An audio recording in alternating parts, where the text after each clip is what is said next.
This is a recording of Lowji Discovers America, page 124, chapter entitled My Last Best Idea. Please turn to page 124 while we listen to My Last Best Idea. For the next 2 days, I stay out of the way. I watch TV, I water my plants, I talk to Jamshed's picture. Meanwhile, Landlady Crisp works without stopping. She washes and dries the laundry. She buys a new pair of striped trousers and a new ruffly blouse. She replaces rose bushes. She repairs the grass. And she replants the flowers in the vegetable garden. The next-door neighbor stops spitting. Landlady Crisp groans. Oh, my aching back. The third and fourth day, while I still stay out of the way, Landlady Crisp builds a fence. It keeps Frick and Frack out of the neighbor's yard and away from the laundry. It keeps King out of the woods and away from skunks. All the while, Landlady Crisp sets mouse traps under Miss Pendergast's bed and behind her stove. Even though she knows she will not find any mice, she checks the traps every few hours. This keeps Mrs. Pendergast happy. It keeps her from hopping on the sofa. Bone tired, moans Landlady Crisp. On the fifth day, Landlady Crisp finally starts cleaning the mess in the apartment house. I see her bringing out a broom and a scrub brush, a mop, and a big bucket of lemony fresh bubbles. She stands and looks at her cleaning supplies for a moment. Then instead of sweeping and scrubbing, she crumbles onto the bottom stair. I cannot stay out of the way any longer.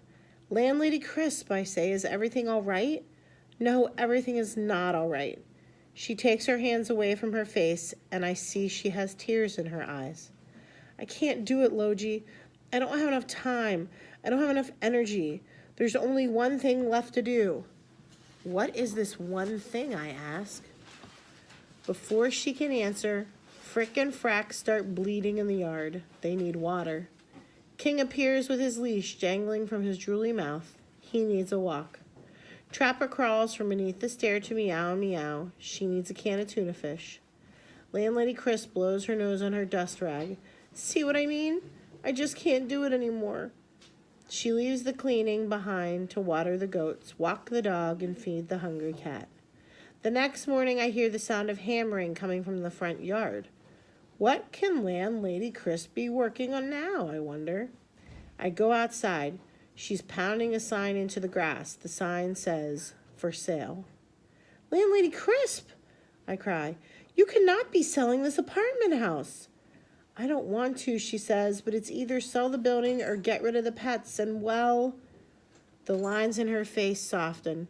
I can't do that.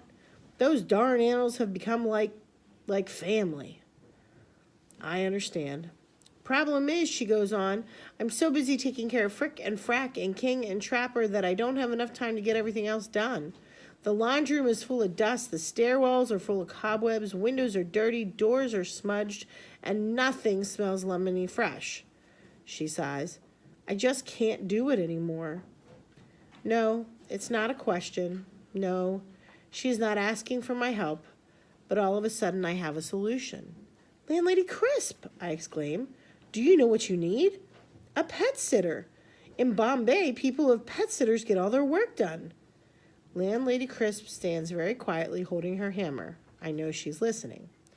Yes, I say, people with pet sitters save much time and energy. They do not have to sell their apartment houses. A smile starts to grow on her tired face.